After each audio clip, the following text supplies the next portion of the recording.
بنلف في دواير والدنيا تلف بينا، ودايما ننتهي لمطرح ما ابتدينا.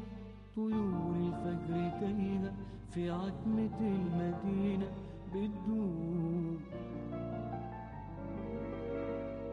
ما بنكتبش الرسايل، ما بننتظرش رد لحد في يوم سمعنا ولا بنسمع حد. طيور العمر تايهة في عتمة المدينة بتدور، ساكنين في عالم يعشق الخطر، فيه الطيور تهرب من الشجر وتهرب النجوم من القمر وتهرب الوجوه من الصور.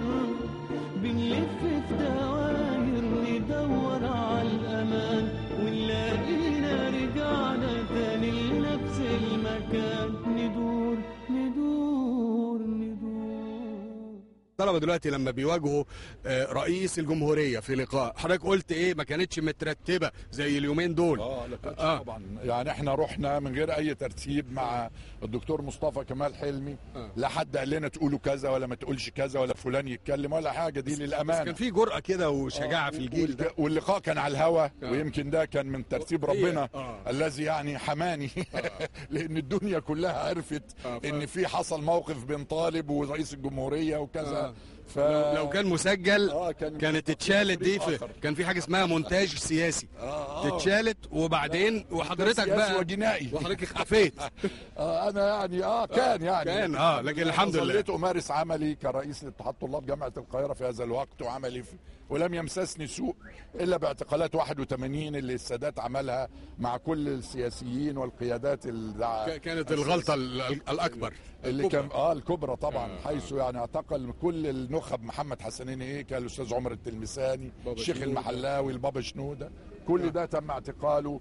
وانا رحت معاهم طبعا في هذا الموقف، وده عدم التعيين في الجامعه. وهذا الموقف يمكن كان صقر السادات من هذا الموقف، لكن انا الحقيقه لا احمل له ولا لغيره اي ضغينه ولا شيء، لان احنا بنعتبر كمصريين الذي يعني اصابنا من سبيل الوطن. طيب. ونحن عبرنا اعظم واكرم واطهر تعبير عنا جميعا كمصريين في ثوره 25 يناير. دي فرصه نسال الدكتور عبد المنعم مفتوح عن تصريحات عبود الزمر وطارق الزمر حول يعني معاملة الحاكم إذا اختلفنا معه.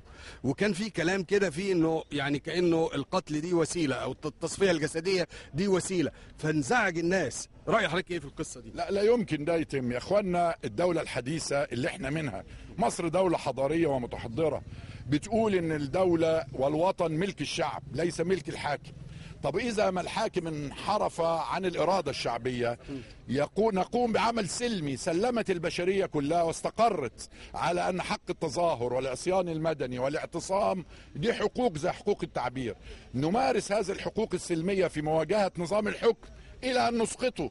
وهذا ما فعله المصريون في 25 يناير. خرجوا يقولوا سلمية سلمية، أطلقوا عليهم الرصاص فكانوا يعني يهتفون سلمية سلمية، ومات واستشهد أطهر أبناء مصر من شباب مصر إلى أن أسقطنا الطغيان. ده درس للي بيقولوا ان الحاكم نستخدم معاه القوة، لان استخدام القوة مع الحاكم من فرادى الناس فتنة كبيرة وخطر. طبعا. ولا يجوز لأحد، لا الحاكم ولا المحكوم، أن يصدر حكما بالقتل على أي إنسان أبدا. الجهة الوحيدة القانون صاحبة حق إصدار إعدام أي إنسان هو القضاء، وقضاء النهائي مش أي قضاء. يعني حتى القضاء حينما يصدر حكم ابتدائي يحدث استئناف ثم يحدث نقض إلى أن يكون حكما نهائيا. لكن لو تركنا لفرادى الناس، ده مش عاجبه الحاكم ده فيقتله، وده مش عاجبه الوزير ده فيقتله، وقد لا يكون مش عاجبه رئيس الجامعة أو عميد الكلية أو الطالب نفسه، مش عاجب طالب مش عاجب طالب،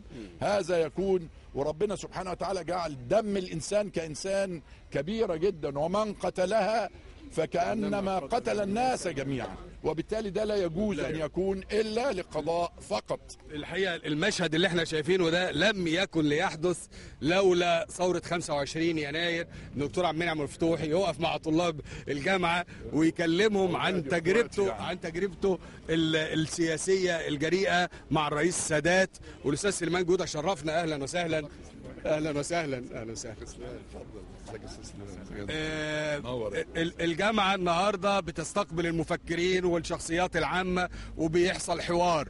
انت شايف ازاي نستثمر هذا الجو في يعني طريق تحسين ظروف الجامعه وتحسين ظروف البلد على المستوى السياسي والديمقراطي؟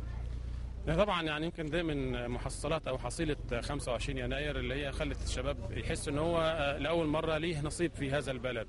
لكن ده بيحتم مسؤوليه على الشباب، لانه مثلا اللي بيحصل دلوقتي في الجامعه، انا بيكلمني بعض اساتذه الجامعه وبيقولوا انه في بعض الطلبه يعني عايزين يقيلوا قيادات الجامعه وعمداء الكليات بكره الصبح. ما ينفعش بكره الصبح، يعني طبعا لابد ان يحصل تغيير في الجامعه، لابد ان يحدث تغيير في قيادات الجامعه، لكن ده لابد انه يبقى له اسس او جدول زمني او فتره يحصل خلالها.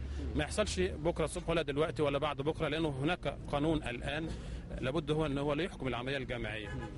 احنا نطالب بالاصلاح اولا، نطالب بنمره 2 بتغيير القانون القائم بحيث يبقى قيادات الجامعه من اول رئيس الجامعه ومرورا بعمدائها بالانتخاب وليس بالاختيار او عن طريق الامن او غيره، بحيث تاتي هذه القيادات معبره عن روح الجامعه نمره 1 وعن شباب الجامعه نمره 2 وعن قيم التي تحافظ عليها الجامعه نمره 3. هل حضراتكم مع انتخاب العمداء ورئيس الجامعه؟ مع يا شباب انتوا عاوزين انتخاب فعلا؟ عاوزين شباب، عاوزين انتخاب؟ عاوزين انتخاب لرئيس الجامعه باذن الله وللعمداء ان شاء الله. عاوزين كده ان شاء الله. هو يا فندم بيبقى بالانتخاب، ما ينفعش من موضوع التعيين ده خالص. يعني موضوع التعيين كرئيس جامعه وكنائب رئيس جامعه ما ينفعش موضوع التعيين دوت. ليه؟ ما هو فندم ممكن يبقى في محسوبيه، ده عارف دوت ده عارف دوت، فانا اعينه عشان بس انا اعرفه. ما الانتخاب ده ممكن يعمل شلاليه كبيره وهي تنتخب. الانتخاب يا فندم بيبقى نائب من الناس كلها، يعني من الدكاتره والرؤساء وكل دوت. الدكاتره اللي هم اللي هينتخبوا الرئيس بتاعه. ايوه. ففي ديمقراطيه في حاجه زي كده، انما التعيين حاجه مش كويسه طبعا. واكيد بعد 25 يناير زي ما شفنا في الاستفتاء كل واحد راح وقال بنفسه. ما حدش قال انا هقول نعم وما حدش قال هقول لا. فلو بقى في انتخابات اكيد بعد 25 يناير هتبقى انتخابات حره وديمقراطيه ونزيهه ان شاء الله. طب خلاص انتخابات الطالبات يطالبوا بحقهم. قولوا اتفضلوا. انا عايزه اسال سؤال. المدينه الجامعيه بقى لها 3 اسابيع ما فيهاش امن، دي اعراض ناس. لما رئيس الجامعه منزل لنا ناس يقولوا ده بيحب الطلبه، لما 4000 بنت من غير امن، اعراض الناس دي فين؟ حرام. كان في حرس جامعي اختفى. ما تقعدش مدينه بنات من غير امن. نعم. والطلبه الايه؟ الحرس الجامعي. ما هو طالبوا انه هم طالبوا بكده. دلوقتي انتوا زعلانين ان الحرس اتشال؟ في فرق بين احنا قلنا ده هيحصل. مدينه جامعيه للبنات، دي اعراض ناس ما ينفعش. يعني يسحب، يعني لو يدرع تسيب مدينه البنات من غير امن ليه؟ انت خايفه طبعا. ايوه طبعا خايفه. انا رفضت الامن يجي امن مدني، مش يسيبها لي فاضيه. يعني اي حد لو جيب سلاح ده قانون يعني. ده قانون ماشي، يعني ده قانون. احنا عاوزين حمايه. مش بعد اذن الاستاذ جمال انا بوصي الاخوه الشباب، احنا الان في ثوره، والثوره بدات 25 وبنغير وطننا، ومحدش لا تستدعوا القديم.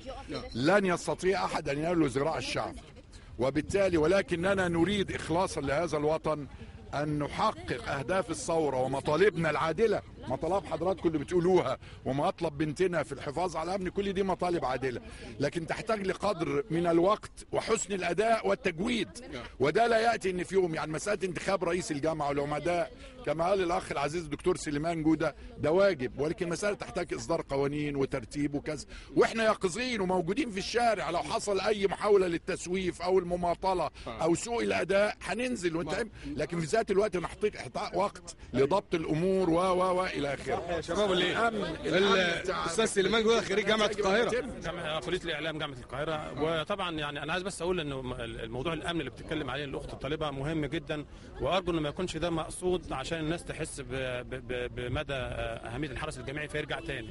الأهم هو الأمن مسؤولية الجامعة، تحققها إزاي دي مسؤوليتها، مش مسؤوليتنا إحنا ولا مسؤولية الطلبة. ويعني الأمن أولا وثانيا وثالثا ليس للجامعة فقط وإنما أيضا للشارع المصري.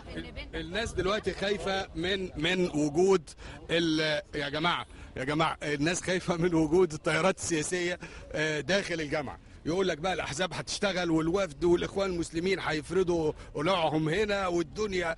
طيب رايكم ايه في الحكايه دي استاذ سليمان؟ انا مش شايف في خوف من الموضوع ده. احنا طول الوقت كنا دايما بنخوف الناس من انه السياسه داخل الجامعه تفسدها. مش صح الكلام ده.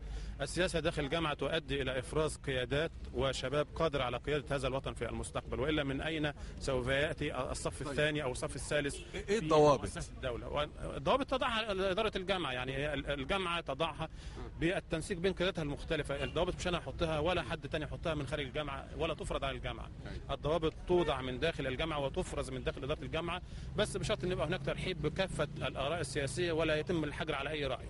من حق اي طالب ان يعبر عن رايه وان يتربى سياسيا وتعليميا داخل الجامعه. في ناس يقول لك صح يبقى في نشاط سياسي لكن بلاش النشاط الحزبي، يعني خوفا من ان الجامعه تنقسم انقسامات كثيره. دكتور عمنا، هو احنا حكايه السياسه داخل الجامعه مش جديده على الجامعه.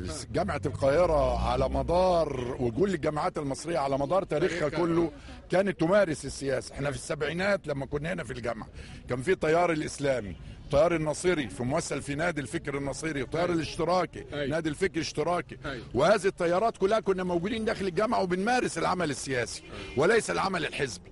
الاستاذ جمال بيسال على الضابط هو الحريه زي ما قال الدكتور سليمان، ان كل انسان يعبر عن رايه دون قيد ولا دون اقصاء لاي طرف، بشرط ان التعبير عن الراي سواء في صوره مظاهره، ندوه، مجله حائط، اصدار جريده، تجمع، اعتصام، كل ده حق ليكم، لكن بشرط الا نمس العمليه التعليميه. يعني مدرج في محاضره يجب ان نساعد على الهدوء جنب المدرج، على ان المحاضره تتم ما نعطلهاش، ونتظاهر هنا نعتصم هنا بعيدا عن تعطيل. وده اللي خلانا نجحنا في السبعينات. كان الشرط الوحيد في السبعينات الا نؤثر على العمليه التعليميه. فيما عدا ذلك كنا نتظاهر ونعمل مجله حائط، نعمل كل حاجه. دكتور اسال سعادتك سؤال، هل ايامكم يعني عشان بس نفهم الطلبه كلها كان في مظاهره احنا بنشوف اليومين دول ان الطلبه مثلا بيوقفوا مراحل عمل بالنسبه لموظفين الجامعه، وحتى الالفاظ اللي بتتقال من بعض الطلاب، مش كلهم، في طلاب مدرمين، في يعني مثلا في طلبه وصل بيهم ان هم يشتموا رئيس الجامعه يعني بطريقه اصلا مش كويسه او بطريقه الفاظ بذيئه جدا. فهل انا بسال حضرتك سؤال، هل في ايامكم كنتوا بنفس الالفاظ دي او ان يتقال على رئيس الجامعه لفظ مش كويس مع انه راجل يعني علميا انسان ذو قيمه او كده؟ ده سؤال يعني. الحريه يا اخواننا، الحريه بدون ادب تبقى فوضى. احنا ليس لكون فقط استاذ او رئيس جامعه مجرد الكبير، احنا ادبنا اللي اتعلمناه وقيمنا المصريه اللي اتعلمناها كمسلمين وكمسيحيين انه يعني لابد من احترام الكبير، واحترام الكبير لا يقلل من ان انا ابدي رايي بكل شجاعه وادب واحترام. فدي مساله العدوان على اي طرف اخر حتى لو زميلي بالفاظ جارحه او الاساءه، هذا ارهاب وهذا قهر وهذا لا يجوز وهذا يتنافى مع حريه ارهاب. يعني ده ارهاب فكري. احنا دلوقتي يا استاذ سليمان انت ضحكت لان الكلام دلوقتي يقول لك ايه ده احنا خلاص خلصنا من الارهاب الامني دخلنا في الارهاب الفكري، وانت ايه يقول لك اذا ما انت ما شفتكش في ميدان التحرير يبقى انت ضد الثوره. لا ما ينفعش طبعا. يعني الميدان التحرير كان فيه مثلا مليون 2 مليون 3 مليون، في 82 مليون مصري اخرين كانوا موجودين في بيوتهم وفي شوارعهم ومؤيدين لميدان التحرير. مش لازم تروح ميدان التحرير عشان تبقى مؤيد للميدان وقيم او مبادئ او اهداف الميدان. فليس شرطا ان تكون جزءا من الميدان بمعنى عضوي حتى تكون مؤيدا للثوره، بالعكس هناك كثيرين لم يذهبوا الى الميدان وانما هم مؤيدين لما حصل في ميدان التحرير. وعايز اكد على اللي قاله الدكتور عبد المنعم انه موضوع العمل السياسي داخل الجامعه ليس خصما من العمليه التعليميه وانما هو اضافه للعمليه التعليميه والنشاط الثقافي والفني. يعني بعيدا عن المدرج له اسسه وله احترامه. خارج المدرج العمل السياسي او اي عمل فني او غيره هو اضافه للجامعه، اضافه للعمل التعليمي، اضافه للطالب، اضافه للطالبه، اضافه للمؤسسه للجامعه كمؤسسه تعليميه كبيره. انا بشكرك جدا، ويعني مبسوط ان احنا رجعنا جامعه القاهره تاني ونشوفكم دايما بخير، وهنواصل حواراتنا مع طلاب جامعه القاهره. الكلام كله حوالين المستقبل وان يبقى فيه ديمقراطيه، بس ارجو ان الانشطه يعني في ناس يقول لك يعملوا مسرحيه او يعملوا حفله موسيقيه يقول لك ايه لا ده ما تعملوش، يعني لا احنا عاوزين حريه بقى. يعني اللي هيعمل نشاط ثقافي نحترمه، نشاط فني نحترمه، يعني يعمل ندوه ثقافيه دينيه نحترمه، يبقى في نوع من التوازن شويه. اكيد، واحنا من ضمن مطالبنا اللي احنا عايزين الجامعه تمشي بالمستوى اللي احنا نطلبه، وعايزين الثورات او اي حاجه احنا عايزينها بالمطالب ما تاثرش زي ما الدكتور قال، ما تاثرش على العمليات التعليميه وما تاثرش على جميع الانشطه اللي احنا بنعملها في الجامعه.